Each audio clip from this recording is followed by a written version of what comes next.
a little past 10:30 a.m. here in the East Coast United States, coming to you from the heart of Pineland in Maine. I am your host, Tom Kaczynski. Good to see you on a weekday. I've been busy. It's been a minute. Dane is here with me. She may say hi. I have been busy. Oh, that's right. I have been busy. Behold, the Beast System is now written. Some of our community will be reading it. Hopefully, the book will be a blessing to you. So you should be able to check that out on Amazon here, probably around the end of the month, beginning of next month. We'll be working on that, and it will certainly have some relevant commentary. Things that are going to come up into this show today. So thank you for people who do that. Thank you to everyone who supports the program. As always, Venmo, CVC, PRV, PO Box 343, Eagle Lake, Maine 04739. Like I said, just been busy. Putting together another 150-page book does take even me a little bit of time. But today, what did I label the show? Something baseless speculation. Or fun and baseless speculation. Good to see you, Float On. Glad you're here. Welcome. Let's take a step back here. And I want to talk about macro patterns for a minute, because we could get into the little details of the news, we could get into items, and I got 3 stories for you, so don't worry, you're going to get hard evidence. It's not going to be me just spouting at the bit, but let's be honest, you like to see me rabid. You all like when I froth at the mouth, so let's get into it. So here's the reality of it, that I've been trying very hard to figure out what's been happening, and when I was writing Behold the Beast System, the thing we talked about a lot is, good to see you, Ryan, and good to see you, Zoid. The thing we've been looking at is the convergence of technology, of biology. We look at these different battles. We look at the battle between states. It's interesting, Russia calling out Putin was actually out there yesterday calling out the transnational elites. And I think it's a telling statement when you have the president of the Russian Federation talking about this, saying very clearly that what we are dealing with are powers behind the powers. When you see Pelosi running off to Taiwan, when you see Biden and all the hijinks that family's been doing in Ukraine and in other places, you start to realize there is a deeper, darker oligarchy behind this. And ultimately, they have an idea of a new way of structuring the world. And really, that's what's interesting to me, is looking at the question of how long human autonomy will continue. Because everyone wants to fight the last war. Everyone's busy fighting the old battles. They're building their Magnot lines to fight against a culture war, when technology is just going to drone swarm right over the top of the roof. And so what we have to do is we have to be nimble in our thinking. And people always ask me, do I think this side's right or that side's right? I think what's right is when you have evidence, you look at it skeptically, you look at it critically, and you don't draw any preconceived conclusions other than what I would argue personally is whatever's your core truth, your spiritual truth. For me, it's my Christian faith. For you, it may be something different, but I hope you come around to a better understanding than that. But my point that I want to make to you is that I spent a lot of time before this book, and actually which inspired the book I just wrote, which I think you're going to like. From what I'm getting from early feedback, it looks like a good one, is understanding that the digital surveillance networks that are coming into being, as well as some of the health evolutions. We're not going to talk about that too much, although if you want to see some stuff to scare the crap out of you, go over to t.me/Atlantic Homeland. That's the Pinelanders' primary chat at Telegram. You can look at the video posted from Stu Peters about some interesting things found under a microscope. Every time I talk about that, this channel gets canceled, so I'm not going to do that, but you can go check that out over there with some interesting commentary from the missus, actually, and offer your opinion. But what we will talk about is pieces being put into place for something different. And I've been getting myself more involved with the efforts to offer some degree of resistance, at least, to the idea of a social credit score system, much like we see in China. And as part of that, one of the dates that keeps coming up is December 13th. And I mention this because December 13th is when we are going to see the fulfillment of a certain executive order. I'll make sure I get the right executive order. 14,067. We'll get into it in a second. But it's about central bank digital currency. A lot of people don't understand how money works. They don't understand that currency has value because we give it value. And that a digital currency based in blockchain will basically make it where if it fully displaces existing paper or even digital currencies as presently constituted, that you will have no privacy in any of your economic transactions, save those you conduct through barter or through some what would now be highly illegal chit currency, or maybe you could use some other form of blockchain, other technology. I thought it was really interesting that BlackRock is now getting friendly with Bitcoin. Really makes you wonder what's going on there with that. But anything you do in the electronic system under the existing internet has a lot of problems. In short, what this looks like is, let's remember other things we know that's been happening. The FBI's basically been going around trying their best to start a civil war, and we'll see if they succeed at it. Probably trying to do so in advance of the next election cycle, so that certain people can stay in charge and that certain people will stay pissed off enough to fight them, because I'm not so convinced it's about helping the Democrats as it is destroying America. I tend to see it more from that light. At the same time, we saw that Inflation Reduction Bill, which basically put in a whole bunch of green measures designed to destroy traditional agriculture, which is austerity being forced on the people. At the same time that we've seen, what was it, 87,000 roughly new IRS agents coming into being, designed to track all these new transactions. And where will they have all this new information from? Well, could it be because they're coming in with the digital currency? So let's go through this a little bit. And I want to talk a little bit, we're going to talk about two pieces to that puzzle today that I'm going to put into play for you guys. One, we're going to look at from this executive order 14,067, talking about central bank digital currency progress in the United States and what that's about. I will post the link so you can read the actual executive order, but the whole government is basically, every agency is looking at the implications and ramifications about this new incoming currency. Now, when is it coming in? Is it coming in December? That would seem fast to people just looking at the evidence, but hey, things come in quickly when a crisis comes in, and we can see the energy crisis on the horizon very clearly. Or is it coming in 2023, as some people believe? We'll see. We're also going to talk about digital identity. The same people who in Congress say voter ID is racist are looking to have a bipartisan digital identity to be used for Americans for all purposes. That's just the next piece before going into a health passport. And we're going to go back to Sri Lanka. I found an interesting opinion piece that I want to share with you that shows you what happens 2 weeks after the revolution, right? And what people actually experience there and how bad it's getting, so that we have a feel for that. So we're going to go into those stories today. Your commentary, as always, is welcome. And if there are questions and things, we'll talk about them.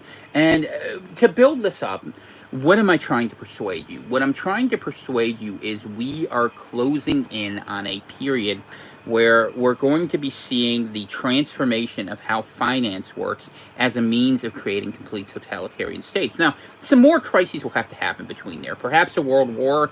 A lot of people, including some good friends of mine who are in the know, think war with Taiwan is likely in September. There are logistical reasons why that is likely for the Chinese, and it would be likely that the Americans, despite the fact that multiple studies have shown that we would prepare very poorly in such a battle, will be drawn into it. In fact, I think that the Pentagon's own analysis estimated the loss of 150 fighters and half the Pacific Fleet. And just to put in context, these aircraft carriers, as much as they're floating fortresses, are several $1 billion to replace. It's ridiculous, the amount of money involved. But yet, this is our force projection. But minus that force projection, the dollar collapses. And if the dollar collapses, well, what are we going to see? A lot of countries are rebelling against the dollar. They're rebelling against the debt-based system. So something new is needed. And I have posited that the old system was about finance and propaganda. The new system will be about biotechnology and complete technological surveillance, like these passports that we see always sliding in the background. So let's get into this a little bit. The same thing that good old Herr Klaus was talking about, the need to put these in. So I'm going to, in the interest of making this easier for you guys, I'm going to bring up here, let's go to Pinelanders, my beautiful smiling face here. Fun.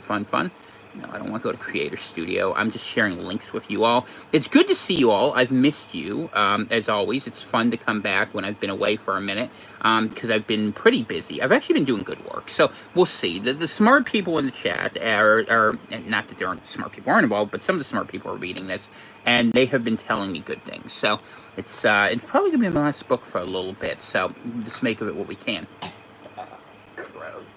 I don't want to hear about No. We were just watching No, we ain't that talking video about that. yesterday. Yeah, I know. The chlorine video. They were watching the 21 Pilots. Dana's showing me a video. Dana's showing me a link how Capri Suns have some horrible cleaning solution in them. They had to recall. I guess that's the artificial flavor. They're saying they had to recall thousands of Capri Sun products. It's as light as bleach. You can taste the sun. Oh it goes straight to your hair and your colon. Yeah, maybe that'll cure my Lyme disease. So this piece is a little bit older, but it's a good start here. And it's by Nika Osorio in the International Business Times. And it's titled, Kiyosaki Warns About Executive Order 14,067, calls CBDC creation communism in its purest form. And I will share with you also here the link, so you're welcome to take a look for yourself. Hey, Sam, good to see you. Glad you're here with us this morning. All right, so let's go into it. Robert Kiyosaki, investment guru and author of the personal finance book Rich Dad, Poor Dad, has some choice words for the possibility of the U.S. introducing central bank digital currencies, as well as for Executive Order 14,067. In a tweet Monday, Kiyosaki called President Joe Biden signed Executive Order, the most treasonous act in U.S. history, and the creation of CBDC. And just for those who don't know, I assume you know what central bank digital currency is, but it's basically the suggestion that instead of having the U.S. dollar fiat note, which we have now in paper and digital format, that we would now have a strictly digital currency that would be traded that way. Sometimes I've heard it called the USDR. Sometimes I've heard it called FedCoin. We'll see what term they actually eventually use. But basically, that they would shift to a fully digital currency. And the thing that's dangerous about that, for those who can't see the obvious, is we're going to see as that comes forward, every transaction can be covered, and you can be cut off. Whereas right now, if the government doesn't like you and you're stuck being a renegade, not that we have any dissidents in Pineland, you can pay cash, you can do different things, you can live in a different world where that's possible. But right now, Murray's here to say hi. He's not happy I used him as an elbow rest. That's what that's about. All right, so let's continue here. Just so you know what it is, and most of you do. He's the original renegade. He is the original renegade. Good to see EM. God bless. I hope you're having a good day.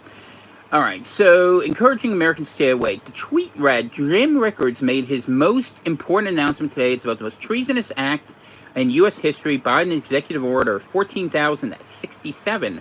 It's communism in its purest form, the creation of the central bank digital currency. Stay awake, tune into Rickards, tune out Biden, take care. And I shared it with you, and I read it before I came on here. I'm not going to read it to you in exhaustive depth because it's legalese, but basically every agency in the United States is being told to prepare for this as if it's going to be implemented, and it will be coming in. And once it comes in and the government can completely see everything you're doing, do you think they'll choose to keep paper money? Have you noticed how all those cashiers are being automated and you can't find people to take your money anymore? All of this is in preparation, and what happens once you have a single currency system, you can force people into compliance. So according to Kiyosaki, Rickards has the most important announcement about this executive order, which the president signed in March, and the CBDCs. Rickards is an economist, investment banker, and ex-CIA insider with 4 decades of experience on Wall Street. There's also another article, if you are curious about this, Joseph Farah posted on WND.com, so you're welcome to check that out. Just go over there and type in CBDC in the search bar, you'll find it. Rickards criticized CBDC and labeled it as Bitcoin's evil cousin. Good to see you, Crumb. He also exposed a supposed singular event called C-Day, which, according to him, will take place on December 13th, 2022, and will disrupt the traditional financial systems in the U.S. So this is very interesting to me. I'm going to share... I'm going to talk... Yeah. I got to find them. Okay, so this piece was published on July 19th, 2022. I've been following a little group called Oculum Labs that's been going out there, and it's gotten shut down from server to server to server, talking about something called CSRQ, which is going to be a grading system, supposedly, much like the Chinese system that grades us as good citizens and bad citizens. And interestingly, they are quoting this same date of December 13th, 2022. Does it mean anything? Yes. Okay, go ahead. Dana's going to give you... Explain what you're doing to the people, so they know. Every time I see certain dates or numbers, just... Take 30 seconds. I gotta do one thing. I just look it up in the Strong's Concordance, just because you never know. So 1213, and I think this is in Hebrew, means stripping. Yeah, and 1213 in Greek I can't talk today. It means to make plain, declare, to show, make clear, reveal. So I just thought that was interesting. The Strong's Concordance. Did he go downstairs and leave me here by myself? You should explain what the Strong's Concordance is to people. Basically, in Hebrew or in Greek, and some of the older languages, they're alphanumeric in the sense that you can convert letters to numerical values. So, alphanumeric numbers are words, kind of, and that from that you can discern certain things, and that it's an interesting thing. Because they like to do everything by the numbers. So if you know how to decode that system, then you'll have a... What are you doing? Getting comfy. I'm determined to be comfy. You look terrible. I feel terrible. All right. So anyway, so we talked about that. So this idea that the traditional financial system will be disrupted, supposedly a new system may be coming in. Do we know it's this date? No, of course we don't know what date it is, and setting dates will get you in trouble. But we know that the pieces are coming into play for this, and we know that the effort to build a CBDC was a project the Fed began in concert with the Massachusetts Institute of Technology.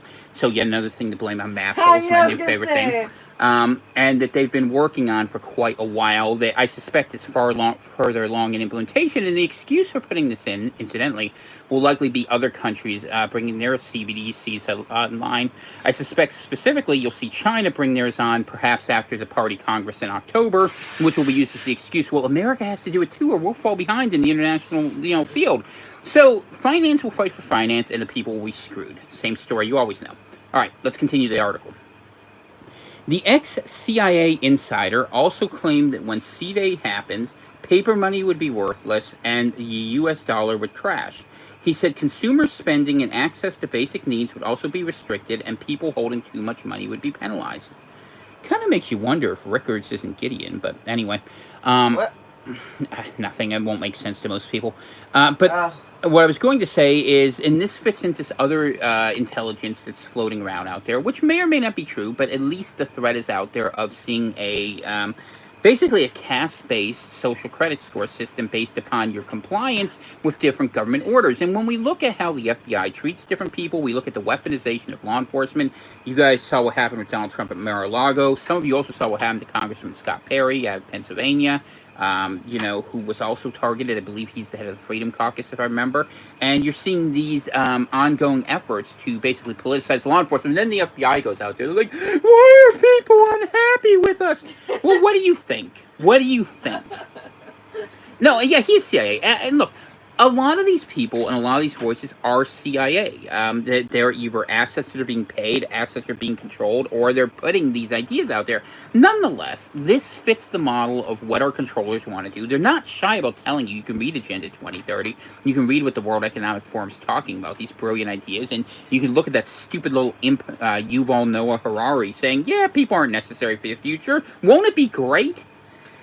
God makes me sick. He makes everyone sick. All right. So Executive Order 14,067, titled Ensuring Responsible Development of Digital Assets, aims for the responsible development of digital assets, including developing policy plans in the organization of federal regulators. There's your IRS people being put in there. Any future dollar payment system should be designed in a way that's consistent with U.S. priorities and democratic values. So imagine when you won't be able to give to people who the system doesn't like. That's coming. Including privacy protections that ensures the global financial system has appropriate transparency, connectivity, and the platform and architecture interoperability or transferability as appropriate, the EO read. Harari's ideas are just paraphrasing from the Talmud. You're actually correct about that. It's not a popular thing to say, but I agree with you, Zoid. I've said before that when you look at the Book of Revelation and you look at the Synagogue of Satan, look who's out there in the space and what compares with that, and you draw your own conclusions. Anyway, the International Monetary Fund said in a blog released last month that CBDCs can be a more effective solution compared to credit and debit cards, particularly in terms of energy efficiency. Right? So the same bankers who ultimately a lot of times funded the rise of some of these cryptocurrencies and who were the whales who were funding the giant farms of this are saying, whoa, it's using too much electricity now. We can't do this. Well, what happens? Problem, reaction, solution. Depending on the specific details of how they are configured, CBDCs and some kind of crypto assets can be more energy efficient.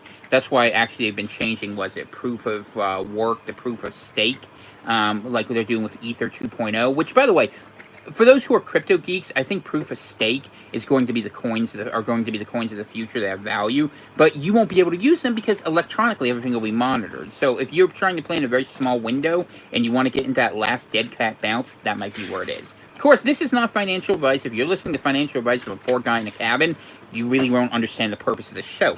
On that note, please send Venmos to CVC PRV PO Box 343 Eagle Lake, Maine 04739. Okay, so some type of crypto assets can be more energy efficient than much of the current payment landscape, including credit. I put credit and debit into one word. Credit and debit cards. The blog. Your brain is turning into my brain. It is. You're talking. That's not good. It's my ability to speak is not as good as it used to be. But I mean, I can just fortunately speak faster. I can just say it 3 times, and then you figure out which one's correct, right? All right. Well, so things that like to munch on your brain parts will do that to you. Please. Well, at least I got some to spare, right? Let's see here.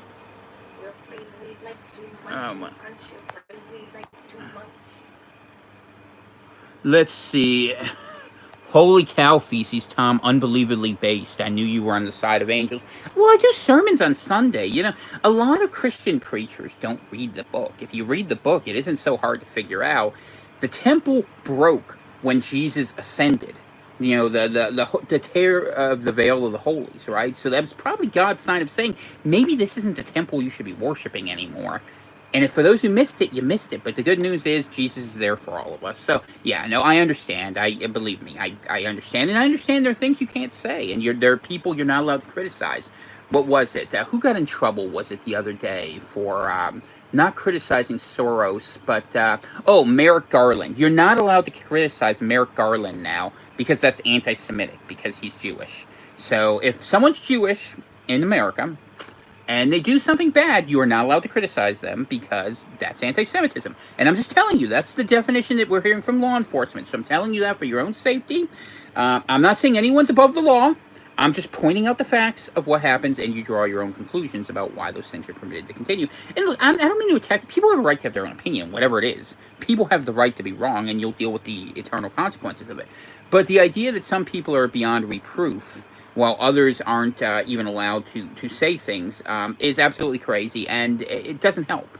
It helps neither the people, it helps no one. I mean, honestly, things were better back in the 70s when everyone made fun of everyone, and I could use my whole repertoire of dirty jokes about every group, including my own. But, you know, that's not the world we live in anymore because people have no gumption. So, but it's going to get worse, and knowing that, and knowing that you suffer a high social consequence for saying things that are impolitic, what I want to share with you is, let's see, I posted the thing from the new Digital Identity Act. This is from Mobile ID World, but there are a number of articles about it you can take a look at. Something you should be aware of that they're working on in Congress. Now, keep in mind, Congress has gone for years and said, well, we shouldn't have voter ID because it's racist and it's prejudicial.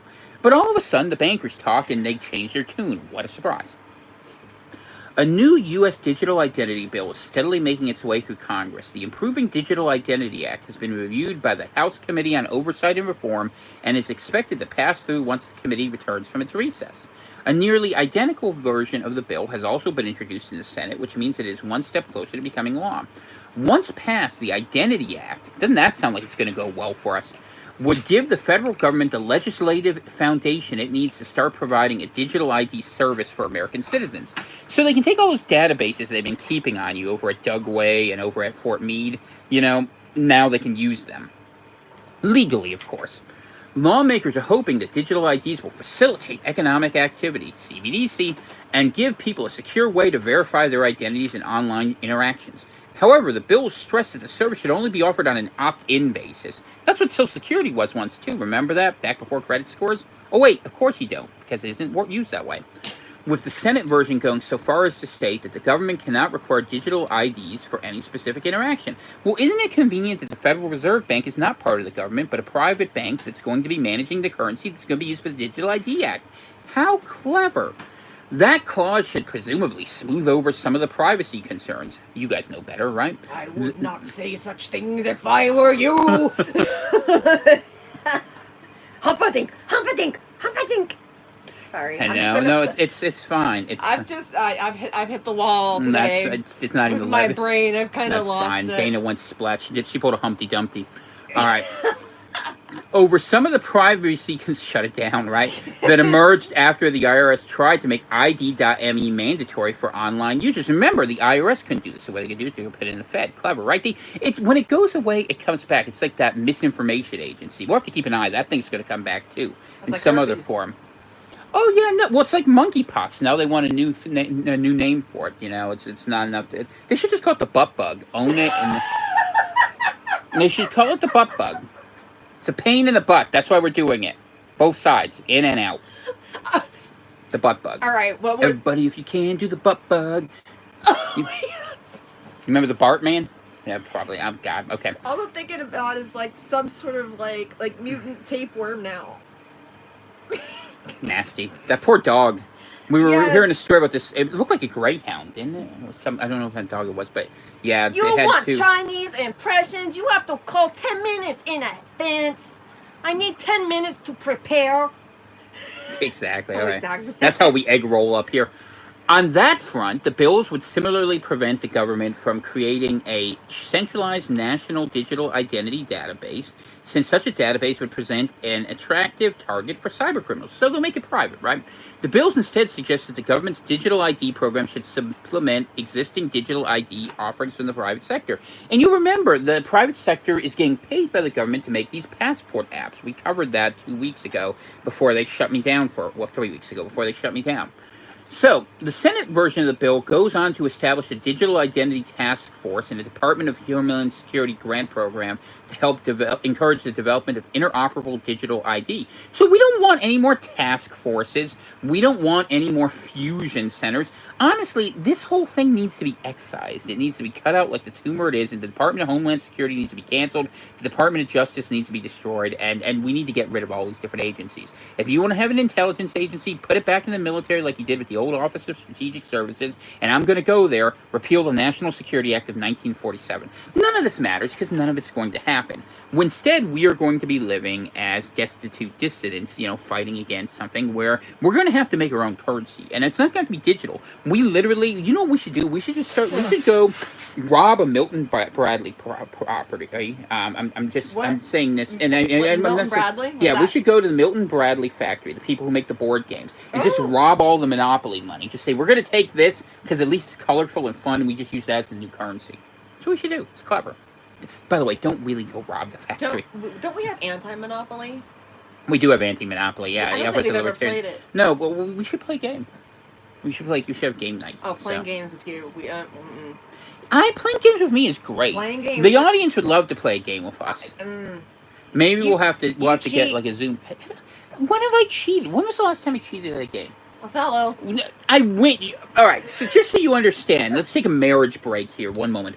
So what happens is I win, therefore I'm a cheater. No, first time we played Othello, we were living in New Hampshire. He's like, I've never played this game before, and I'm like, okay. So a hustle is not a cheat. It's pretty darn close. Why? You didn't believe me, did you?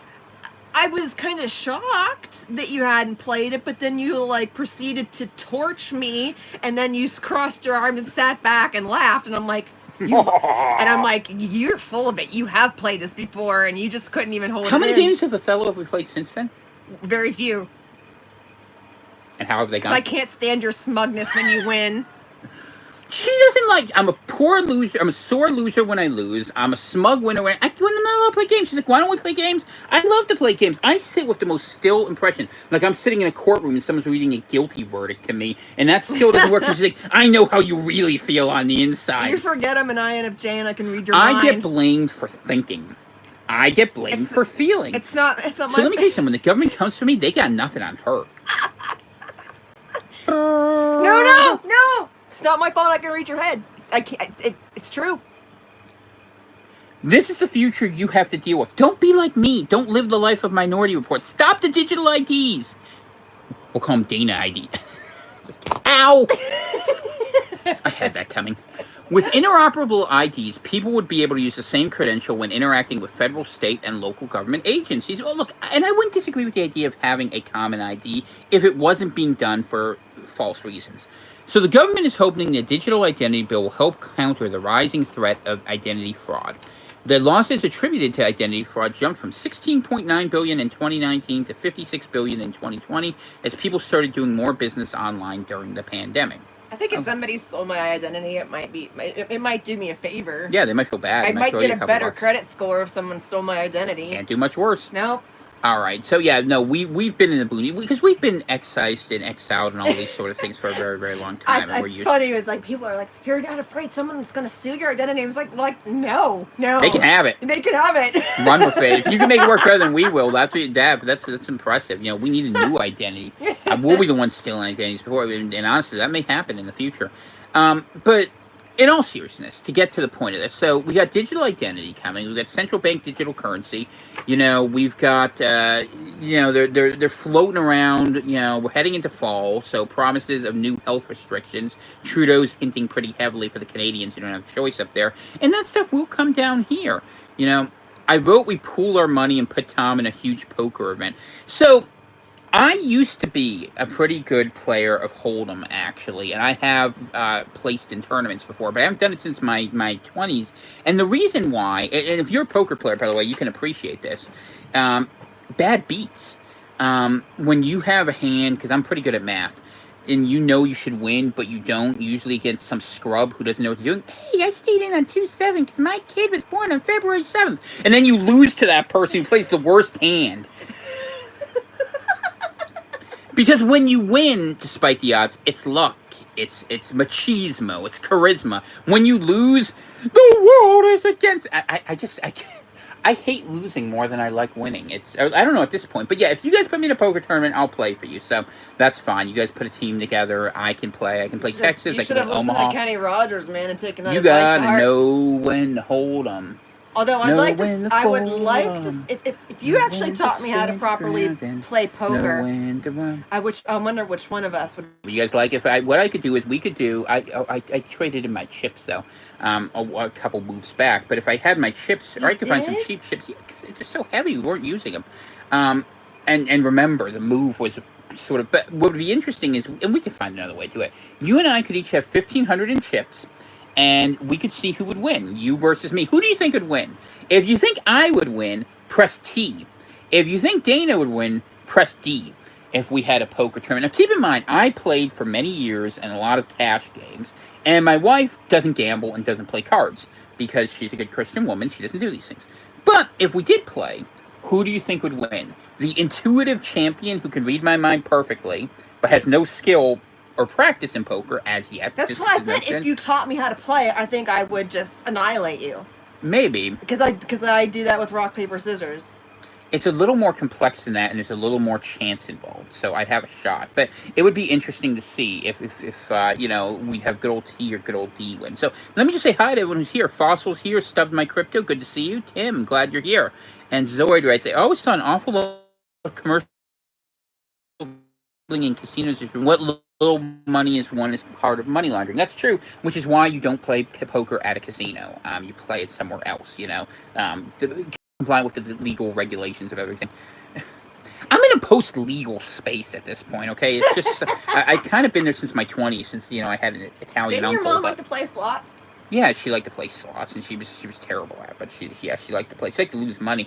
Speaking of people who like to play slots, Asians like to play slots. They sit there and they just play. Your dad. Oh, I know. Your dad would tell me every time time he would go down to the casino in Pittsburgh, he would come back home just all riled up, like on fire, raging about all the Asian dudes that just like stood there, and because they have them lined up, because they're on a timer. And so what happened is, thank you. By the way, please subscribe, check if you haven't, and if you ever share anything, hit subscribe again. But no, slot machines actually work on a timer where there's a pay cycle and a take cycle. So they sit there and they feed the machine, as they say, and they wait, hoping it will pay out more. And so what they'll look for is someone who runs a machine. I mean, this is their strategy. I'm not saying it works. It really doesn't. The house always wins in the end. He But could be what like, they'll he do could is like they'll Charlie. watch someone sit Be there. like, Charlie had all the good machines again tonight. They'll sit there, and you know where certain machines that are near, not on the very end, but near the end where more people can hear them are more likely to be successful because they want to draw attention to that in casinos. There's a whole psychology to this. You always, take a step back, 5th generation warfare. All warfare is psychology, right? It's people trying to mess with your head using your expectations against you. So what do? They put the machines that are biggest and most prominent as the least likely to win right in front of you. But they put other ones that don't pay as big of a jackpot. So you have like a dollar machine here, you pay that, and you have like nickel machines here. And so the nickel machines will be winning like crazy. And they'll be like, oh yeah, everyone's a winner. And people are like, I want to be with the winners. So they'll go throw their dollars into the dollar machine. The casino's paying out nickels at the same time that you're losing dollars. It's a brilliant scheme. So if you're ever going to play, if you're going to gamble, which by the way, don't. Gambling But if is you, stupid. it is against the house. You're not going to win. But if you ever were going to do it, understand this: don't bet against the house. You just don't play that. Play against other players. You can beat, which is why poker is a good game, because you're playing against other players. It's a game of psychology. It's a game of behavior, and it's a game of mathematics. And you learn the ability to do that. Which is And why I really, think we're being in an that game. INFJ, I would totally smoke you if I knew how to play poker. I'll teach you.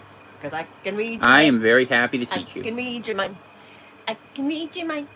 No chance. Okay, so yours truly is actually quite good. But we are all stuck playing card game with our lives now. You know, we're all stuck to being gamblers because we don't know what's being dealt. You know, we have our 2 undercards, and for a lot of us, it's not too good. I got maybe a jack and a 10. You know, we got a couple supplies, maybe we're in a place removed, not so bad. But on the other hand, what we see is that as the system falls apart, that's just as likely to make you a target for someone. You start betting into a hand. If you guys know cards, know what I'm talking about. You know, we got some Doyle Brunsons and some Phil Hellmuths in here. What you would do is you would go ahead and you would maybe play that, but you're stuck because you have a small chip pile. So you're stuck playing a hand that's good but not great. And a lot of us are in that same boat. And in the same way, what I want to share as a transition, going to what I want to talk about, is we're going to talk about Sri Lanka now. Now, some of you will remember 2-3 weeks ago watching a lot of videos of people celebrating in the streets as they basically ran the prime minister out of the country. And in the course of doing that, what they were able to do was, for a moment, they felt like something different was going to happen. So I'm going to share this piece from the New York Times of all places, right? But it's from someone from Sri Lanka that explains, and I don't necessarily agree with his simple explanation for why it fell apart, but I'm more interested in sharing with you what it's been like on the ground. Your count drop by 12. Yeah, I don't know in what 30 seconds. So I don't know. These things, you know, who knows why it works out this way. I don't necessarily believe the numbers either. All right, Sri Lanka collapsed first, but it won't be the last. This piece was published in the New York Times, August 15th, 2022. I did share it. I apologize in advance if there's any people from the Indian subcontinent, because I'm going to butcher these names. Indrajit Samarajiva wrote this, and he's a Sri Lankan writer who publishes his blog there. Okay, good. As a Sri Lankan, I find watching international news coverage of my country's economic and political implosion is like showing up at your own funeral with everyone speculating on how you died. Right? We may be doing this in America, so don't laugh too hard. The Western media accuses China of luring us into a debt trap, which, by the way, is somewhat true, because China was getting control of their port, and they gave them a bunch of money they couldn't pay, and where'd they learn that? Well, they looked at what the Rothschilds did. Tucker Carlson says environmental, social, and corporate governance programs killed us. Tucker is right in this, that what ended up happening was this idea that you were going to do things that were climate change friendly, that destroyed your own agriculture, led your people starve, is true. It's not a complete explanation, but it is true. And by the way, those same standards are being pushed here and are going to be required by the SEC in corporate filings. This is one of the ways in which government's being worked inappropriately. And I give credit to the West Virginia Attorney General as well as the Missouri Attorney General, who have been fighting actually to say this is illegal and trying to indemnify companies who are following these standards by costing the taxpayers money. So good shout out to my Mountaineer brothers out there. West Virginia, stand strong. All right. Everyone blames the Rajapaksas, that was the person who was there previously, the corrupt political dynasty that ruled us until massive protests by angry Sri Lankans chased them out last month. And you guys saw that, which was impressive and fun. But from where I'm standing, ultimate blame lies with the Western-dominated neoliberal system that keeps developing countries in a form of debt-fueled colonization. So as our friend Zoid would say, if you look at who practices debt-based usury on Western countries, and has been doing so at the behest of monarchs in the higher class for many, many years, you might have a better understanding for why the whole alt-right existed. Because debt-based usury, which actually is a combination of people who were brought in to service the banking interest, that were disposable elements of the system, who often serve as the biggest irritants, and the dark oligarchy behind them, is what we are facing, and is what we're facing here in the U.S. with this digital identity, central bank digital currencies, and I'm not even getting into the inclusion of bionics potentially into some of our medical interventions. You guys have seen the evidence, draw your own ideas. The system, continues the author, is in crisis, its shaky foundations exposed by the tumbling dominoes of the Ukraine war, resulting in food and fuel scarcity, the pandemic looming insolvency, and hunger rippling across the world. So Ukraine isn't getting their food out, and the South is really worried about that. By the South, I mean Africa, Middle East, places like that. They're getting a lot of help from the Russians and from the Chinese to some extent. But one of the other problems is the Ukrainians are now looking, and they're saying, well, you know, the Rhine River is empty in Germany. The Oder River, or the Odra River in Poland, depending on where you look at it, has been poisoned by waste in it. It might be damaged for 200 years. It's a real big story. We're going to talk later in the week about Europe's environmental and energy problems. It's good enough for a story. I'm going to go into it. But what I want to say is the Ukrainians... Stones are creepy. They are creepy. And we'll go into that too. Creepy. The Ukrainians are saying, well, we'll just sell our food to the Germans or to the Poles or to the French, and the people don't suffer. We're going to starve. And they're like, hey, not my problem, brah.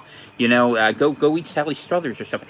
Anyway, this is literally where this thing is at. And Sri Lanka, you know, who cares about Sri Lanka? Nobody. Maybe India cares. Maybe they'll do something. I don't know. But the food and fuel scarcity is real, and a crisis that's big enough causes mass migration. By the way, speaking of another thing, totally unrelated, are any of you paying attention to how Mexico has erupted into total gang warfare in Tijuana? More than usual, too. Something weird's going on down there, and a lot of it's in response to not happy about how many gringos are down there. I mean, hey, you guys were saying immigration's a good thing. I hope you enjoy it. You know, see how we feel about Californians. Now you'll know. The only Californian I'm willing to forgive is that guy, or this guy, whichever guy. Tijuana was fun. I've been to Tijuana. Yeah, no, they pay donkeys like zebras and then sell tourists on it. My mother went for it. Back in the 80s, you know. Back when Disneyland was the thing and Disney World was the swamp. Okay. So Sri Lanka is Exhibit A. We were once an economic hope with an educated population and a median income among the highest in South Asia. But it was an illusion. After 450 years of colonialism, 40 years of neoliberalism, and 4 years of total failure by our politicians, Sri Lanka and its people have been beggared. You know what? I wish my friend, my good Croatian friend was here. He'd say, frankly, I don't have time for your historical excuses. 450 years is a historical excuse. Colonialism. If it wasn't for colonialism, you'd still be riding around and riding the tiger, you know, like Evelyn, and fighting each other. Sri Lanka, formerly Ceylon. All right.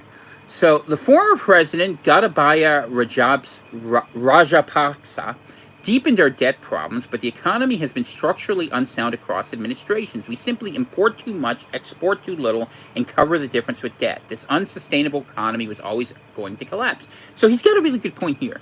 The United States imports too much, exports too little, and cover the difference with debt. So what's going to happen? You draw your own conclusions. But we are just the canary in the coal mine. The entire world is plugged into this failing system, and the pain will be widespread. Here's how the past few months have felt. I have a car, which has now turned into a giant paperweight. Sri Lanka literally ran out of gas, so my kids asked if they could play inside the vehicle. That's all it's good for. Getting fuel required waiting for days and spirit-crushing queues, so I gave up. I got around by bus or bicycle. Most of the economy stopped moving at all. Now, fuel has been rationed, but irrationally. Rich people get enough fuel for gas-guzzling SUVs, while working taxis don't get enough, and owners of tractors struggle to get anything at all. Actually, you know what? This is a great comment. So, Didn't they implement the digital thing with them too. So one of the things for their rationing. They did. They put in the digital identity. They put in a digital passport. And they said, "Here, you're all going to get something." And people were used to having nothing, so they were willing to accept a little bit. But all they ever got was a little bit. Except some people got a little bit more than others. And keep in mind, for the owners of tractors, things I was reading in the Dutch plan is to say, well, you can keep your farms, but you have to use electric tractors. And they're like, they don't have electric tractors because they use too much energy. It would work for 5 seconds. Which, if you've ever used a tractor, by the way, is true. They're a big machine. They're like, well, it's not our problem. They're like, okay, let's blockade you.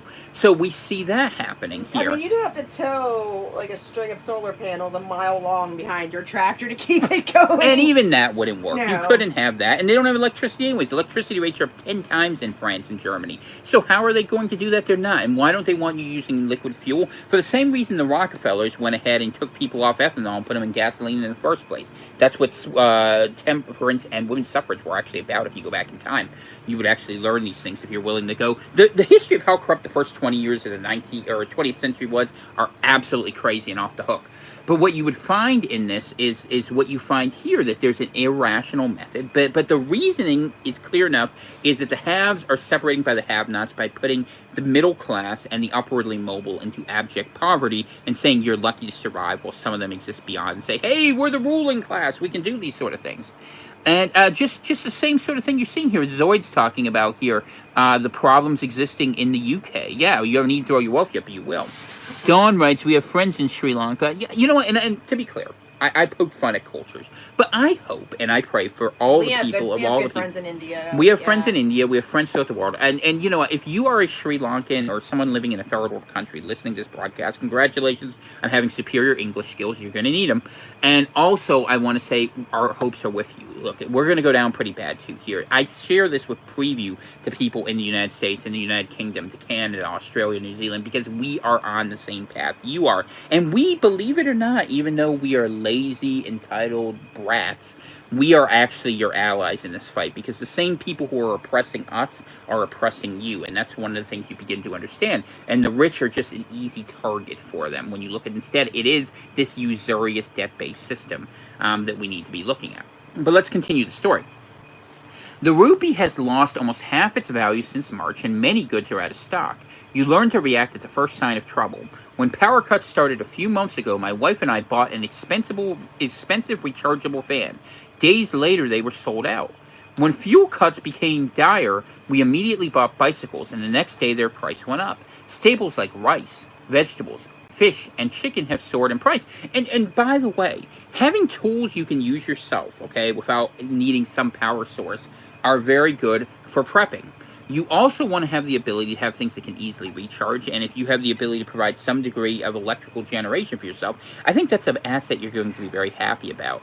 I personally would speak, when we had our problem, we had a Blue Eddy AC200, and it worked very well for us. I don't know how hard they are to get now, and I don't know what the price is, but I will say having access to those sort of things, having access to stored battery wealth is really smart. And as we go into winter, to be very clear, you're going to want to have the ability to have consumable fuel that you can have on site. Wood will be the easiest for most people, but hey, if you have a giant propane tank for 500 gallons in your backyard, good for you, God bless.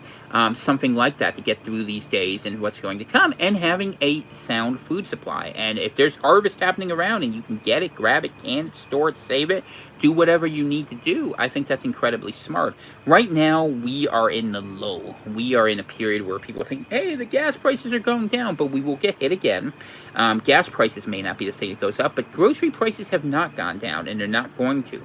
Did we set up our log burner yet? No, we have not, because I need to take out the old furnace still. I have someone who hopefully will be coming down to help with that next week.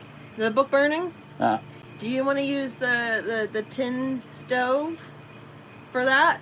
Maybe, but I don't know. I don't want to scorch it in the wrong way, though. That's not... Well, I can use some of his kindling. You're burning organic matter. I mean, yeah, maybe it'll work as paper. kindling. We'll think about it. Maybe. If you can burn wood in it, you can burn paper in it. My wife, based as she is, warrior, goes to thrift stores, finds a cult book, takes them home, and burns them. It was an accident. I had a doctor's appointment, and we went to... I'm just going to say it was a Catholic Charities thrift store. And back in the book section, like, I'm sitting in my wheelchair, and I'm like, eye level with all these witchcraft books, and I'm like, are you kidding me right now? So I just started yanking them off the shelf, and Tom's like, "What are you doing?" I'm like, "I'm going to buy these, and I'm going to throw them away." He's like, "Oh, no. I got something better."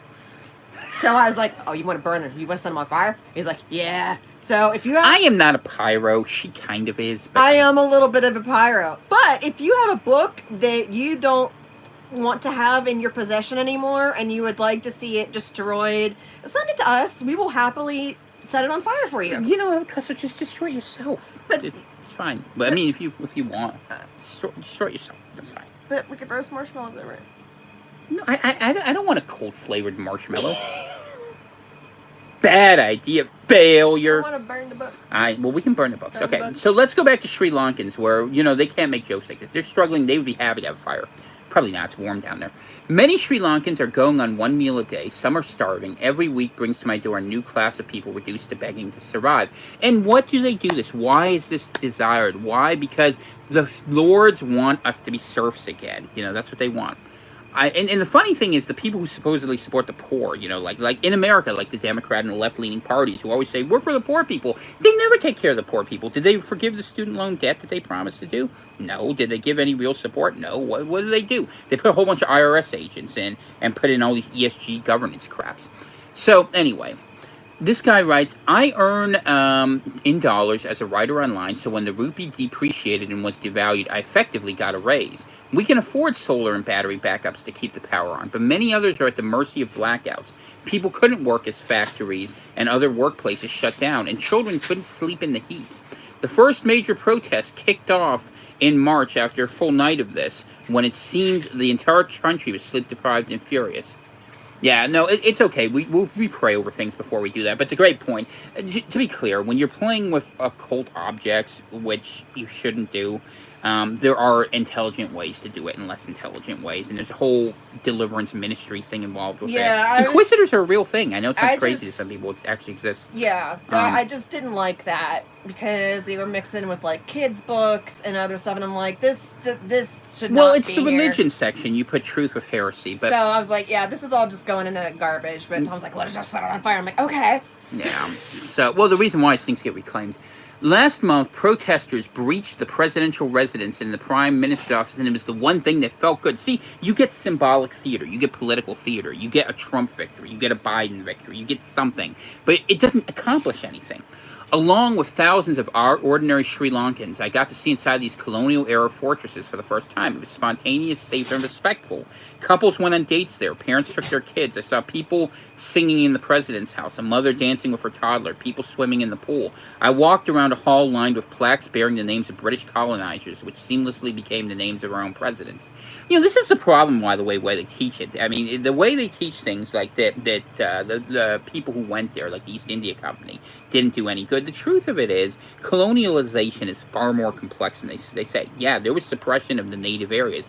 On the other hand, the native areas weren't that developed where they were able to be suppressed, and it's a lot more complicated than it's sort of like, they came and colonized us, this is bad.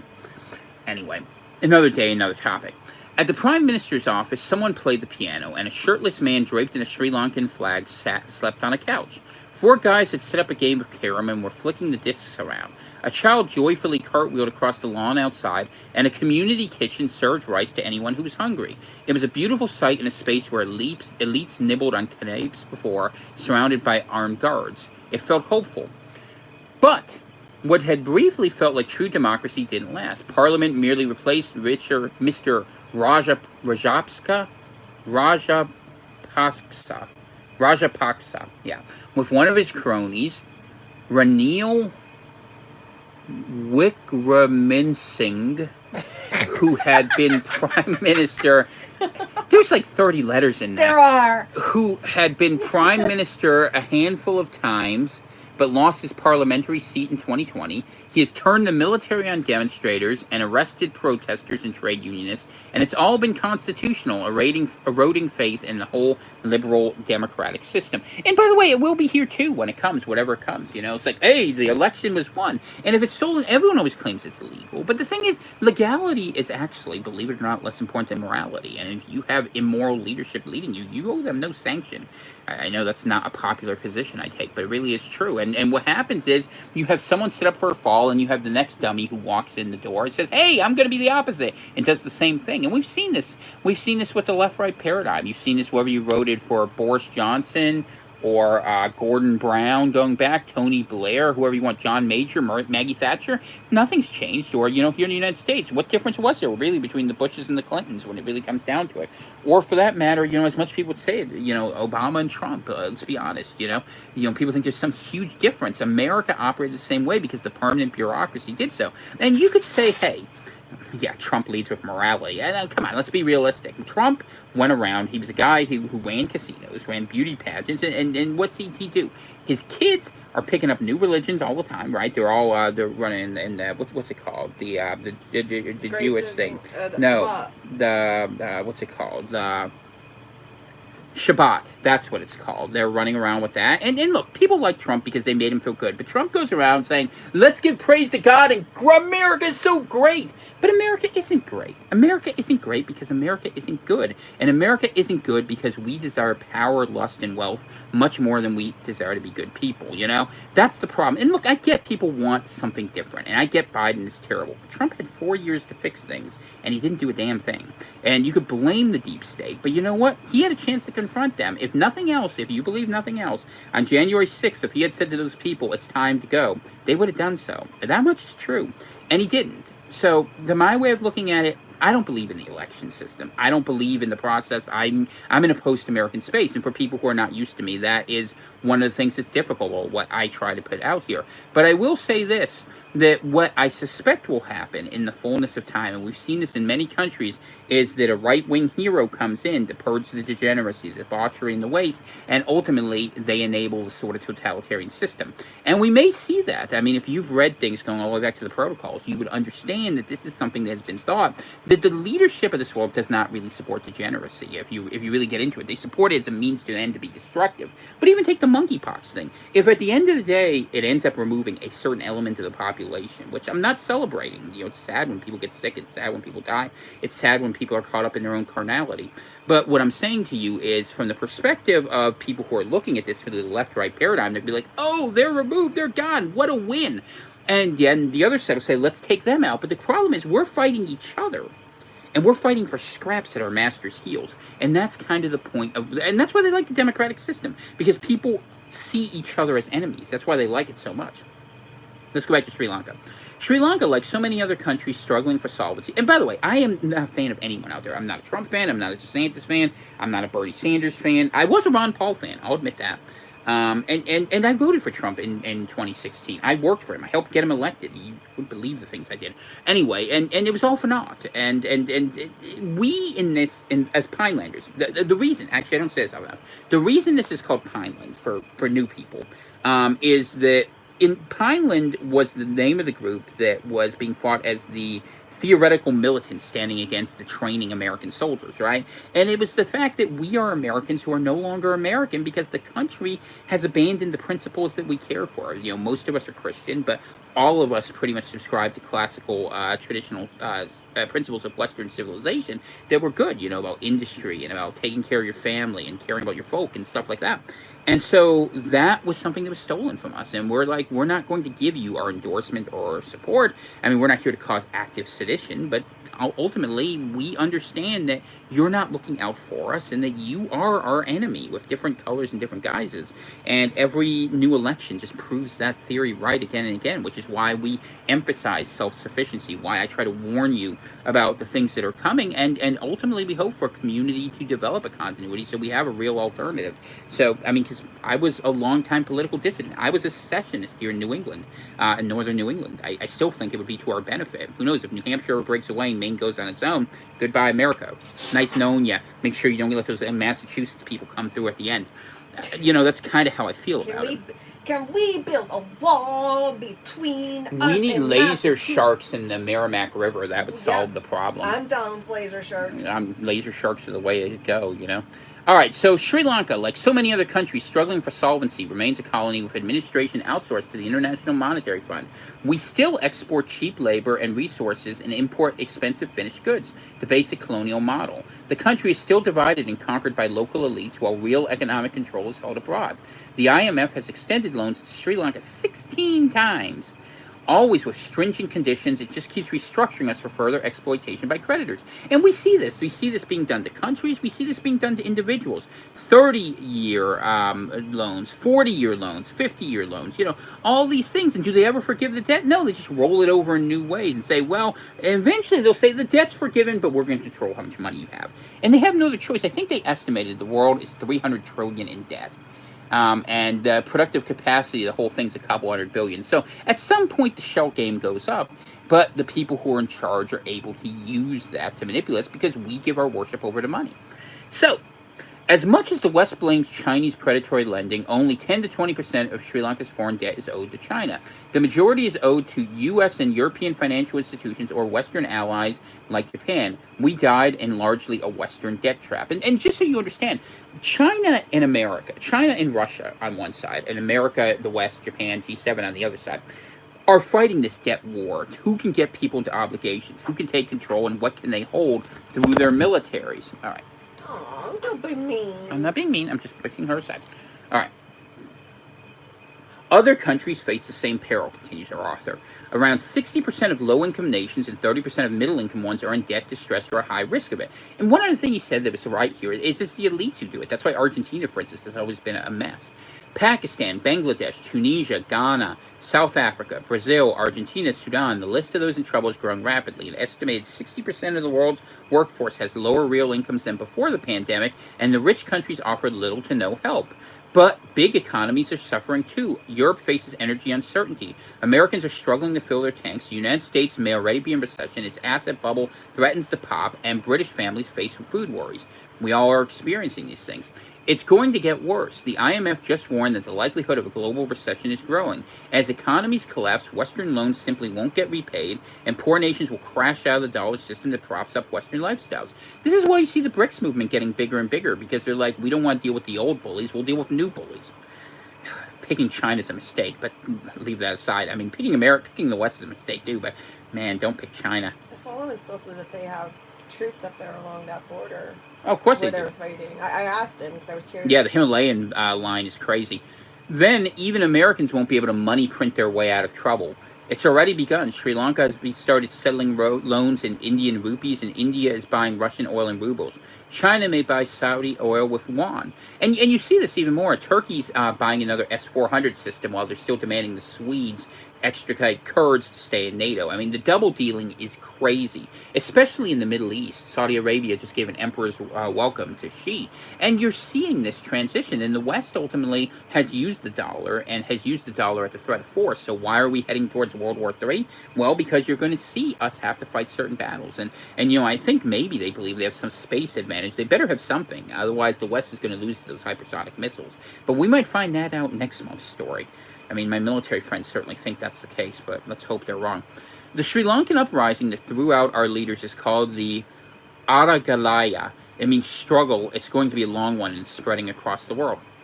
And of course, struggle is a communist word, but, used in that sense. But it's real. People are pissed off, and you're going to see a much bigger fight. You're going to see a huge army of the East, of hungry people moving around, marauding, and this is something that's going to be the real future. And they may not be coming to America because, frankly, we may not have the food, given the drought conditions. And what happens when there's no food anywhere? Well, people are going to get purged, and it's going to be a lot of violence and disorganization. So good organization, good preparation, good planning, and separating yourself from people has always remained the bigger issues. But I give you a hint of Sri Lanka, because Sri Lanka was an interesting, fun story to watch, a moment of hope after a terrible system has collapsed, and now they're living under worse subjugation than before it even happened. Much like we experienced with the lockdown, this is a recurring pattern. Crisis, response, control. And we are seeing that. Yeah, no, Germany's been dealing with this for a long time. Even today, there are Germans who actually understand they're stuck as Western vassals. And the truth of it is, it would be good if Europe and North America could form a united Western civilization, or at least an allied Western civilization with a lot more decentralization and a lot more autonomy, peace with the Russians, a real border moat with the Mediterranean, and to stop this idea that you're going to fix Europe by making taking it into the Islamic world. That's not going to work. But we don't control our own society. The leadership that controls our society is sociopathic and targeted against us. And what they do is what they've been doing for many years, which is they set poor people in their home countries against poor people they import to drive down the price of labor, to increase desperation with marginal gains in productivity and huge cost to social control, so that these battles can be started, where we will see people at the bottom fighting one another, pulling down the people in the middle, while the people above are able to hide in places like probably New Zealand, amongst others, where they will not be held accountable. And this is something we should expect to see in the days ahead. And this is my sort of broad macro prediction and prognostication, that you're going to see this, and you're going to see a rise and a demand for authority that will lead to the more autocratic regimes forming. And whether they're of a right-wing or a left-wing element, ultimately there's going to be recrimination cycles that lead to purges, and there's going to be fighting. And I think the odds of seeing a civil war are continuing to increase, but I think that the contours on which it is forming, people are right to oppose the arbitrary use of government and the horrible politicization of the Department of Justice, and they're right to question that after an election was stolen, what can they do? But the answer is to assume authority in your local areas. The Continental Congress didn't just go to London and say, we representatives now. They said that we instead are going to build our own thing. And that's what we need to begin thinking like as Pinelanders. We need to begin thinking our way out. We need to be thinking of an alternate currency usage that makes sense for us and helps meet our needs. Whether it ranges out of a barter system. And you can't just say, hey, there's Bitcoin, there's Ether, there's all these things, because people aren't going to use something that doesn't benefit them. Assume everyone's starting from scratch, and you want to get people off this system and into your system, not just have something you can trade and make some money on a Coinbase. That would require that you would have to agree on at least one or two things, and we just can't do that anymore. Not in this country. I mean, yeah, no, well, and people don't have the mindset. When you watch John Adams and how they were just like back and forth in the Continental Congress, like. Sure. I mean, like back then it was civil. And like now, I don't think it. Well, would be how civil was it? Aaron Burr shot Alexander Hamilton. Well, by the way, Aaron Burr did nothing wrong. Hamilton is made a hero by the elites. Let me tell you something. He kneecapped John Adams, and that was the first stolen election. You want to know the first stolen election in American history? It was the election of 1800, where literally the election was stolen in New York, where Aaron Burr, a Democrat, went down there, stole votes that were supposed to be for the Federalists, took away the North, and gave the election to Jefferson, which led to a lot of the problems we had. So Aaron Burr stole ballots? Well, they did it a little differently back then, because they had to pass the thing about how the election was conducted. But basically, he flipped the electors that would have voted instead for the Federalists. Oh. Which would have been, the idea that there was going to be a professional elite as well, instead of like citizen farmer types. So that would be like manipulating the electoral college. The story was Hamilton was a representative of the Rothschild banks, and that Jefferson was more willing to take the deal. Hamilton is scum, not even from the American. He was a Caribbean, which probably means British banking interest, as always. And so, but yeah, John Adams, solid guy, kind of curmudgeonly, last good thing to come out of Massachusetts, probably. Alexander Hamilton, piece of crap. Thomas Jefferson's interesting, more complex, but I'm not a Hamilton fan. Never been a Hamilton fan. Hamilton wanted to give power over to the bank from moment one, and he's celebrated for just that reason. But this is the battle, and honestly, we were fighting this battle. And I give a lot of credit to Andrew Jackson, too. Even though I'm a Yankee in New England, Andrew Jackson wrote on his gravestone, I killed the bank, or rather it says he killed the bank, which is a great commendation, because that's what we're going to have to do. Because I will tell you this, and this is the real thing I'm worried about, and that I'm sharing with you, and this is why I wrote Behold the Beast System.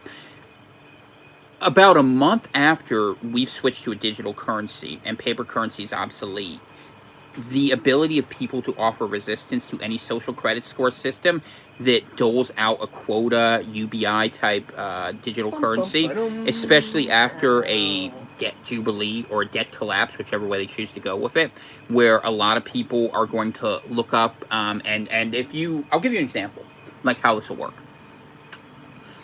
Let's say you're getting $1,000 a month, but you're friends with me. Woe unto you. What will end up happening is every time you listen to this program, you'll lose $20. Just for knowing me every time I broadcast, you'll lose $5 because they want you to be a lynch mob that beats me up, and you won't be able to get food any other way because there'll be no other money. Well, what can we trade? We don't have anything. We have nothing. There's only this currency. And if there's some other way, it'll be some drone dog watching you or something. And this is the problem. Barter will exist for a while, especially in rural areas, but this will be put in place very quickly in urban areas, and it will be enforced by the poor in the middle against the rich, and the rich will become the poor, and everyone will be angry, and then we'll have those hordes working their way out. And you know what they'll do? If there's anyone who's well organized enough to resist, they'll just blow them up and call them terrorists, saying that they're hoarding food from you, and the government was just trying to go get that to share so everyone can have their equal share. I don't want people to starve. But, on the other hand, it isn't exactly right to rob people of what they own either, when the government's the one who hoards more than anyone, and it's their policies that cause these problems. But people don't understand this, because the reality is most people just aren't that bright. They don't look ahead. You know, Dana and I were talking about this. You know, I was talking about MBTI types. She's an INFJ, I'm an INTJ. So we're called like the Oracle couple. We live in the future, literally in our headspace, and we just report back from you the problems that are coming so that you can be prepared so that it's less bad. And to be fair, we are trying to do things to mitigate this by spreading knowledge and talking. You and me trying to communicate what we see coming down the line is I sound like a raving mad lunatic, and you actually sound sane. You've spent too much time around me. You think that's how I'm perceived. I just panic. But I'm grateful. I panic and I data dump because it's just like after I suck in a lot of junk and poison, it's like I gotta puke it back up. Yeah, Dana just throws the flyer at you and runs away. That's what she does. So if I have to read some really disturbing news story, like, yeah, you bet I'm going to send it to Tom. Like, hey, I had to see it. I had to deal with it. I agree, Ryan. I had to process it. Now it's your turn. Let's see what our friend Zoid has to say. After the collapse of the USSR, many Russians were reduced to selling their possessions on the street in order to survive, getting the real 1990s Russia vibes for the future of the West. That's actually a better outcome, I would say, than I expect us to have. I expect it to look more like what happened in Yugoslavia. At least Russia was, if not a monoculture, it was more understanding in the relationships between the different subgroups there. Here in America, it's a mess. Same as in Europe at this point, too, given the immigration policies. I mean, it might be worse in Europe, so we'll see. I'm not surprised to hear you're an ISTJ. That fits. Yeah, and pretty much everyone here is usually one letter off from INFJ or INTJ. We've got a couple E's. There's only one person I know who really is sort of an odd fit in this community, but we are critical thinkers. We're analysts who can see the trend lines, and that we're not caught up in the day-to-day experience. We can see where everything is leading very clearly, and where it's leading is to a global control network. Now, whether you believe those are going to be individually administered or you know, whether there's a single global entity is probably a question of eschatology for you. Dude, but it's hard to live in the world when all you want to do is live in your head.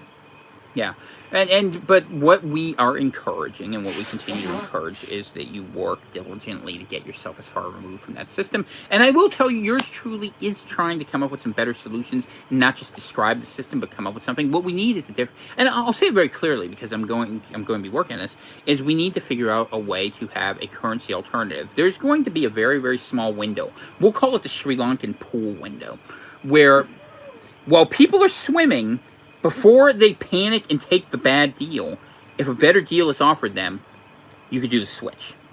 Very small window, no organization to do it, no assets, solve the problem. Solve for X. If you can solve that political algebra, my friend, you may prevent tribulation for at least another generation. How many sci-fi movies have that same exact scenario where you have like this perfect little time slot where... Well, usually they blow something up. So it could blow up the grid. No, don't do that. I didn't tell you to do that. I didn't tell you to do that. I didn't tell you to do that. Anyway, but there's a very small window before the electronic surveillance state. Like you said, Independence Day. Like Independence Day. 10 minutes, Morse code, absolutely, you know? 10 minutes. You got drunk. Well, hey, you know, 10 minutes. Cousin Eddie could solve any problem. You know, that's the way it was. Yeah, so it was back in John Hughes' world. But in this world, it's not like that. But there is a solution. There is actually a really simple solution, you know. And for my fellow Christians out there, and I hope you're one of them, that it is when we stop worshiping the beast, when we stop worshiping mammon, when we stop worshiping money, we can choose a different way to relate to one another. But we have to choose to do it. We have to choose to help one another, to take responsibilities beyond ourselves, which isn't to say you accept a bunch of freeloaders, but instead you give people the tools they need to survive. You know, the Bible teaches ages. Teach a man to fish, he'll be able to eat for a lifetime. And that's the way we have to approach this, helping one another now. And that's one of the things this channel does that I'm really proud of. We try to give people not just information, but the mindset to approach this smartly and to have more authority in your life, more sovereignty. Tim writes, AI is playing us like fish on a line. It will let us run for a little bit before the final reel in. Yeah, I mean, we are going to be allowed to wreck some things because they need the destruction anyway. They need the justification, which is why you see the FBI trying at every opportunity to cause a civil war. And sooner or later, even if they have to find someone to take them right off the short bus and give them a weapon, they're going to succeed if that's what they really want. We got original Hands McGee here with Wreck-It Ralph. Yeah. Ham Hands McGee. Yeah, that was actually really funny. For reasons no one will understand.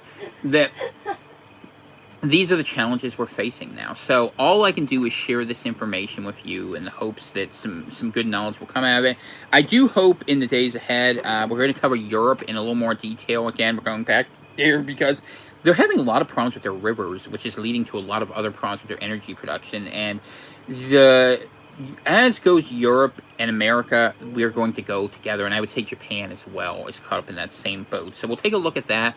Topics that you find of interest, bring them up, and specifically do what you can to separate yourself from these systems. Do you think Japan is that westernized? Yeah. Oh, really? Yeah, absolutely. Well, Japan... If we got into a conversation about my opinion about Japan, it would go very, very long. But the short version is Japan is still Japan, but Japan is clearly in the Western orbit. It is not Western in certain ways. It is incredibly Western in other ways. Will they maybe come out intact in ways we do not? Perhaps. Although China's hatred for Japan should not be underestimated. They'd be more than happy to collapse Apple Island. Now you come to fight! Now that I am helpless! Good old You Sato. are lower than dog! Exactly, and you gotta watch out for Okinawa, Ryukyu World Conquest, highest EU4 hardest honor to catch. Some people have done it. I don't think you do it after Conquest of the New World, but anyway, you guys don't want to hear about that. So, let's see. Only room in this gambit might be the AI is still limited by the programs it and what parameters it has been given, which makes it artificially narrow. Still human weaknesses because it's made by us. I'll tell you my take on AI, which is a little different than some of the audience. I actually think the AI is basically going to serve as a golem that's going to eventually be possessed by some demonic manifestation, some form of that. And the reason why is I believe higher intelligences can control lower intelligences in ways lower intelligences can't perceive. If you've ever had an ant farm, you know what I'm talking about. But the gaps are that big, and that's why, we lean on faith. We don't lean on our own understanding. When you look at what biotech is doing, leave aside the AI for a second. Just look at straight up biotech and what can be programmed into that, what can be transmitted to people. You should be afraid for your own mental sovereignty, and we should be willing to contemplate the value of maybe going all the way back and doing something very different in this system. And I think, honestly, for the souls of mankind, it would be better, to be honestly with you. Alakazam from That Hideous Strength, basically. Actually, it's a great choice. Yes, C.S. Lewis. Yeah, in a lot of ways, it would be like that. Wasn't the name of the sewage treatment plant in Pittsburgh called Alakazam? It was spelled differently, it was Alakazam. It was, the Allegheny County Sanitary Authority. It was Alakazam. We had to drive past that bridge every day on the way to school. Nice reference, Gary. When I was in 7th grade, and it was a nightmare. Yeah, I did too. Well, I lived right off Ohio River Boulevard. You see all the poop fats floating around. It's nasty. Yeah, well, speaking of that, you see we'll talk about what happened to the big river in Poland and goes into Germany. The odor was terrible. Ironically named that because it's going to stink for a while. But we'll get into all of that. So right now, I just want to tell you, while summer's still going, I do think September is going to see pandemic relaunch of some sort. Just call it a hunch. Usually they like to do that with flu season and kids going back. For the moment, Killing Uncle Sam, great book to probe. All right, Ben usually has good suggestions, good friend of the program. Right now, for the moment, just prepare yourself as best you can. Bill O'Reilly write that?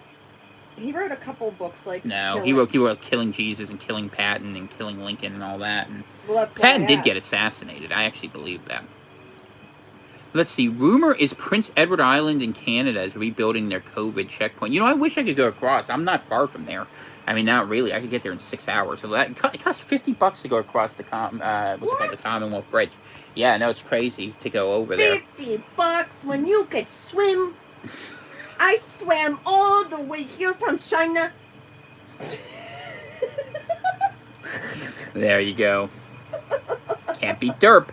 All right, so that's really messed up, but I actually believe it. We've had a lot of New Brunswickers over here in my part, and Nova Scotians too. I will let you have my laser shark for the day. As a tour guide, he will take you to Prince Edward Island to see Anne of Green Gables' house and bring you back safe. People are asking about your medication. For real? And that's... Yeah. She's on them. That's the point. No, actually, I haven't had any today, which is... That's interesting. Yeah. All right, so before this devolves any further, let me just say it's great to spend time with you guys again. We missed you. I'm going to try to find the balance. You know, people always say, why don't I go to another platform? I can't go live. I can't have fun. I do this for fun. You really think I'm making money doing this? You guys know how you are. Wait, I don't. And I'm working to do that. And honestly, to be 100% honest with you, I'm probably going to take some supplemental work here to help to get some things taken care of in the homestead. Not a terrible idea for other people. May take some time away, but I'll be around. Don't worry. And when things get funny, I'll be here as long as, you know, electronics to go forward. And we're going to try to work out some solutions here. You know, that's what we work through. We think about it. And, you know, just hopefully you guys will do well. We pray for you. We ask that you pray for us. We'll say a quick prayer here before the end. If there's any last-minute questions you want to throw up. Well, I don't have a lot more. I want to say you want to continue. You can read the buffet menu, but let me say a prayer before you do. Heavenly Father, please pray. That was totally accidental. There was a Chinese food place in Pittsburgh where we lived. It was literally in the same building as the pet store. The same people ran it, and if you went to buy rats to feed the snakes, they gave them to you in the same takeout boxes for the Chinese food. And Yep. please pray. Please pray. Please pray. Please pray. Heavenly Father, I just pray for the safety and well-being of everyone here, that they become prepared and they know that whatever comes in this world, you will give us the strength and faith to face that, to face it with strength, with courage, with honor, and to face it in the understanding that faith can redeem us through even the most difficult things if we accept the Lord Jesus as our Savior. And that I pray that for today, maybe this will be a chance for someone to awaken to the message of Christ, because it is the Christians who will be standing against us in the end. In Jesus' mighty name, amen. So that's the good news. Everything else is bad news. But the good news is we win in the end. The bad news is it looks like Ender's Game before then. So not going to go so well, and we're drone pilots. Just accepting it helps. Coming to terms with... And there's things you can't come to terms with, like what they're dealing with in Sri Lanka. But you can see it starting to happen here, bit by bit. So if you have the opportunity to get things that will be useful to you, act wisely, act providentially, take care of yourself, and help take care of the program. Ask Ben about my ghillie suit idea. You asked Ben about your ghillie suit idea. Ben, I was trying to think of ways, if, you know, people had to flee or whatever, and they were out in the bush, like having ghillie suits that were, like, lined with some sort of Faraday fabric that would block out your... She wanted to use Mylar fire blankets. Well, I don't know if that would work, which is why I asked about it. It would be reflective. That'd be the one big problem. Well, it would be inside your ghillie suit, Rita. But to block out your heat signature, to mask your heartbeat, to mask any brain frequencies. Is there a way to build a wearable Faraday cage inside of a ghillie suit? So the slaughter bots don't get you. I wanted to tell... So Dana and I are having this conversation the other day. This is a real-life conversation, and we're sitting there, and she's going through all this. And it's very clever. It's rather like, brilliant. What's a ghillie suit? And I'm like... But no, here's the part of it. I'm like, Dana, what's happened the last 2 times you've descended the stairs? One time 1 foot, one time the other foot. So I'm like... Our survival strategy, to be honest, I love the idea of running out in the bush and trying to evade, you know, drones like some great, you know, crappy Amazon Prime movie. But in reality... But if you're that guy... Boom, boom, boom, boom. Okay, and I've lost weight. If you're that guy that has to be out there, I mean, you might as well have a ghillie If suit. I'm that guy, that means I've abandoned you, and I'm not going to abandon you. We're going to go down together. We all know that you're not that guy. But if But if you are that guy that would have a ghillie suit lined with, you know, Faraday... I think the nearest Cabela's is like 300 miles from blocking technology. Just, I don't know. Let's see here. Keep the slaughter aluminum foil emergency blanket. That's camo on one side. Loud, though, to move around. So, well, that's right. Ben is going to consult with you. So we do have a couple emergency Mylar blankets, and I got some Mylar sleeping bags. Honestly, this guy, he's that guy. I'm gonna try it next time I have like really seriously bad tinnitus. I'm just gonna crawl inside. And I will say this: if you want to have preparedness, no, what did you mean by this? what ends up happening is for people who want to, survive, like where we live, all right? You all know we're in Aroostook County. That's no secret at this point. So we have a whole lot of forest we could retreat into, which is also no accident. No, if you're that guy out there that's going to be like the Rambo. They drew first blood, sir. The Rambo lone wolf survivor. I mean, you might have to be shooting down some slaughter bots, and it would probably behoove you to have a ghillie suit that would block out anything that they could track you with, like your heartbeat and stuff. Maybe, just assuming they don't just bomb the area into oblivion where you can't survive. Like, that's the thing. Everyone, there's so many. All right, can we be real for a second? Preppers out there. Do you really think this is going to be like, honorable samurai combat where you get to be the sniper against a single drone? They're just going to, like, I had a conversation. This is a true story. 2 years ago, I was talking to this prepper group before COVID in the West, and they had this idea. They had this whole valley, this beautiful valley in Colorado. They were going to live there. It was going to be perfect. They're like, they'll never come in there. We've got our forest, and we're going to defend it to the last man. I'm like, how would you beat us? I'm like, oh, I don't know. I'd set the forest on fire and not let you out. Like, that's not fair! What are you thinking? You're fighting evil! That's the whole point! Don't you understand this? You'd be better off finding a Dago from New York. God, at least they'd have an idea. Be like, hey, it's what you gotta do. Yeah. I knew a guy. He wore a tracksuit. But blinged. Anyway, I don't know. But the point is that it's not going to be what we expect. That's why I actually agree with the gray man people who say, if this is your thing, okay, if you're all about individual preparedness, let's say you don't have responsibilities, you're not married, you don't have kids, or even if you do, staying under the radar. If you had a ghillie suit, though, you wouldn't have to run away. You could just drop down and, like, for all the slaughter bots now, you're just a shrub.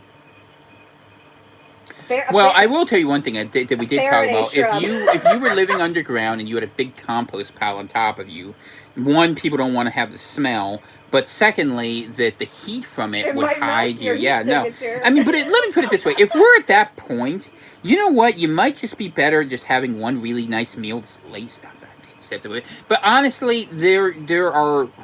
Rather than being a public spectacle, being hunted down as being one-off dissidents, let's try not to let it get to that point. Because we all have our post-apocalyptic... In fact, you know what? Let's do this. One day we will do, maybe on Friday or Saturday this week, we'll do our post-apocalyptic fantasy night.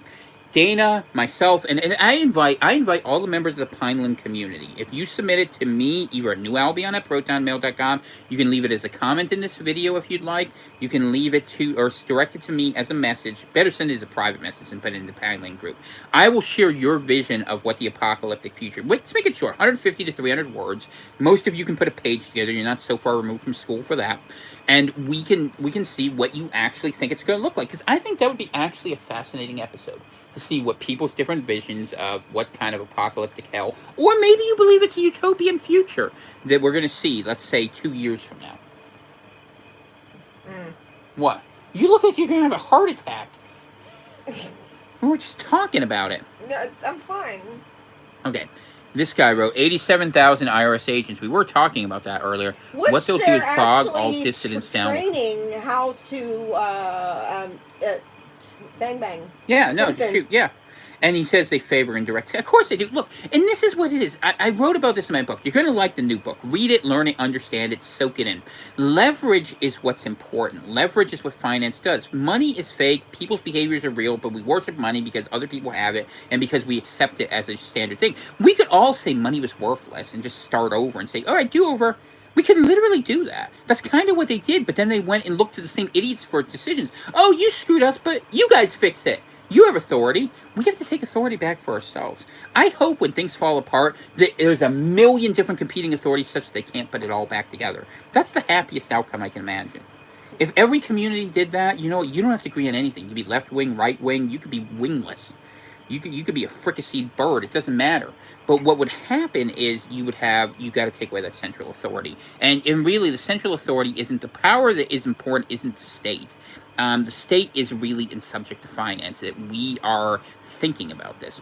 Retaking banking should be the primary concern. Ben, would lead paint work for the infrared? This is why I make the solutions. And she makes the funny comment. This is why I am I'm serious. I do the play-by-play, you do the color commentary. I mean, if it can block scatter radiation from X-rays and all that, I mean, maybe, I don't know. That's why I'm asking. This is like, hey, the depleted uranium Probably really does not. shoot better. Yeah, I'm gonna have a ghillie suit line with asbestos. You know, the truth is, and lead. Ben can attest this because he's been up here, we really are like this. We're not that different than this in real life. Maybe slightly more funny, actually, and crazier, but this is restrained. But, what was I saying? Let's go back to what this guy was saying. But retaking banking is the primary concern. And honestly, it's what I'm going to work on. It's what I've been thinking about for a long time. And if there are people who really have a lot of talents in that direction, get in touch with me. We're going to think about it. Because there's two problems. And however it happens, and I'm not trying to organize it, I'm just telling you what it is. Number one is you need an actionable alternative to the US dollar coin thing that they're going to come out with inevitably. And you need the ability to make sure that the evil coin, we'll call it that, they want, is not something that can work, and whatever is required for that, that is actually, I would argue, a species-level existential imperative in whatever country you live in. I genuinely believe that, and you should consider very carefully what sort of moral sanction that grants. So if you want, because I know a lot of people think what is justified, what isn't. Well, my job is to be your Jiminy Cricket here, and in terms of moral conscience, you know, the soullessness of a system where people cannot exist without being under constant, unending surveillance. I mean, you don't have to take my word for it. Look at what's happening in China. Go watch stories, read stories. This is not something you have to speculate about. And this is what's being pushed here. And there's no ability to resist it because we keep fighting over institutions that fundamentally just don't work for us. If you come to Shenzhen, we give you free ride in the human-eating robot. That's a real thing, by the way. She's not making that up. I wish she was making it up. She's not. They're saying it's there for dead bodies, but it's really for bodies. Corpse collecting robot. Yeah, you know, all you gotta do is tie someone up with a couple zip ties. They'll look like, you know, they'll call it eating the worm because Lord knows, you know, that's the problem with East Asians. They eat everything. Ew. You know that. You've seen their markets. Anyway, we had to watch all those videos at the beginning of COVID. Some stuff works, but most of them were lit up pretty bad. Yeah, they would. What if you hid like an iron lung? Let's see. Diffuse decentralized is always best. This will be tricky. I think preservation of intelligence and pattern recognition, our capabilities are how we win. Yeah, I mean, it's reproduction. I agree with you. These are topics we will cover. So, all right. So here's the schedule for this week. Unless something cool happens or something interesting, or you guys induce me with some ridiculous, you know, incentive, tomorrow I'm taking off. Thursday we'll do a show on the European problem. With energy and their rivers going dry. And let's aim for either a Friday night or Saturday night show where the purpose will be, we're going to talk about apocalyptic visions of the future. And I want to hear what you guys think. I mean, you guys know what I think. You hear me all the time. You should be sick of me. I want to hear what you think, and I want to hear what you think with each other. That would be helpful. So let's see what you all have in that. I will persuade the wife to come up with something. We'll see what voice she chooses for it. You know, contrary to what you may believe, Dana's actually good at lots of different accents. All you have to do to get her to do an accent well, it's kind of like sticking a quarter in a machine. Like if I made her watch like BBC for a while, she'd start talking Cockney. It's just the true. way of it is. I don't know. There's something wrong. If I'm watching British television, like by the end of the week, I will be talking with a British accent. I don't know what it is about my brain that does that. It just does. I wonder if it would work with foreign languages as well. So it's immersion. Let's see. I'm noticing people notice a lot more. I think we may be in a race between the control clampdown and a critical mass of high agency people noticing. Well, I think that you're right that we... you have requests for your accents. Hold on one second. I think that you're right that we are in a race, but I just don't think there's critical mass unless we figure a way to leverage the whole world. We got to pull out an Archimedes, you know, if a big enough lever, I can shake the whole world. I need to learn some more British slang. Right, well, just use some classic. Oi, bruv. All right, it's good. So we got the fan from North here. This is my life. What bruv? Oi, bruv. That's great. All right. I think we're good. Yeah, We're good. I hit the wall. She hit the wall, and I've got to go make some lunch. So God bless each and every one of you. Thank you, all 25 of you who've been here. Please hit like. Please hit subscribe. As a reminder, you guys had fun. we had fun too. If you want to support the program, the Venmo, CVC, PRV, PO Box 343, Eagle Lake, Maine 04739. We would do an awesome sitcom if we could actually do it, but we could never tell the jokes. We'd get banned from every platform. It'd be so fun though. Drinking my sea monkeys. You know, I had sea God monkeys. bless you too. None of my sea monkeys Do ever came reach to life. out, by the way. Find me. I know you've been trying to. Find me on Telegram. We'll touch base before things get funny here. Make sure you floss. And what's the line about the Fed? Just say the Fed line. You know the one. Be nice to your neighborhood Fed. We got a couple neighborhood Feds in here. They look out for us. Thank God. You know, I need some allies. I got enough enemies. What was the last little bit I wanted to say real fast before we go? Oh, yeah, check out the books over there on Amazon. Absolutely. We're going to have some new ones coming out as well, and that will be good. Behold the Fall. Behold the Beast System. It'll be very, very, very good. It's one of the better ones. Actually, I think I've had it a while. It's probably been the last one for a while because, frankly, Amazon's been kneecapping me really, really, really hard, as has YouTube. Have you noticed how I never, even though people change all the time, I never get above like 2,200 followers? It was really amusing watching your view count. It was like your view count today was going up and down like the pulse ox usually does on me with my heart rate. Your guardian Fred's going to get a promotion. I hope mine does too. I mean, he's a good guy, actually. He's all right. And believe me, a lot of them hate what's happening, too. You know, the thing is, you only need a few people who get too much trust in the wrong positions to do a lot of horrible things, and that's the reality. But there's hope in that we can do that as well. We've got some... I know there's at least... The average IQ of this group's got to be at least 120, probably My 130. And there's a couple 150s. I mean, I know we got at least 4 150s in here. And I'm pretty sure, actually, 5. And those are the people I know. So we are so far, we're out floating in space. So now we just need to build a giant freaking laser. Or maybe a mass driver. But anyway, okay. Before we get into Lagrange point warfare, God bless. Have a good one. Pinelander out.